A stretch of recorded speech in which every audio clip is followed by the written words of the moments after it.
لیکن شریعت چاہتی ہے کہ عادات اچھی ہو. ہمیں سارا نقصان جو پہنچتا ہے نا ویسے بیٹھے ہوئے آپ گئے 4 رکعت پڑھ لیں جی ضروری ہے کہ جو آپ اتنی دیر تک بیٹھے اٹھے پیں بکواس کر رہے یہ ضروری ہے. ہر کام اپنا کرے گا.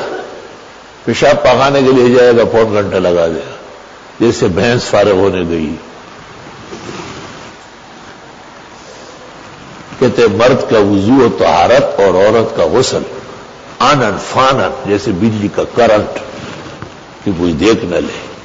یہ بیٹھا ہوگا اندر میخا لنگی کی کٹائی راڑا ہو کٹے راڑی لگا خورا بیا بغلک کے یہ دڑائی خوری نے 2 دڑائی بغل کے بیا ناسیدن.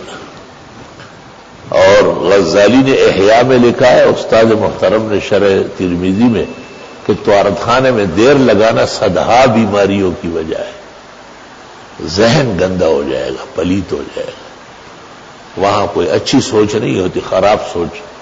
شیاطین پیغمبر کہتے ہیں ان هذه الحشوش مقتدرہ یہ جگہ جو ہے شیطانوں کے مرکز ہے.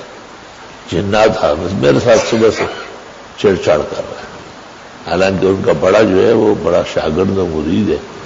وہ کہتے ہیں بہت خیال رکھتے ہیں.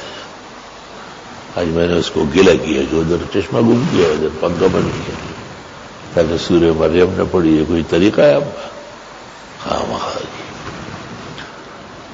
استغفر اللہ استغفر اللہ استغفر اللہ. تو اپنے نمازی بھائی اپنے معمولات میں اور طلبہ عزیز اپنے اوقات کو قیمتی بنانے میں کچھ تبدیلی لائے اور اچھے اعمال اختیار کر لے. الحمدللہ رب العالمین. نستغفرک اللہم ونسألک السلام والعافیہ.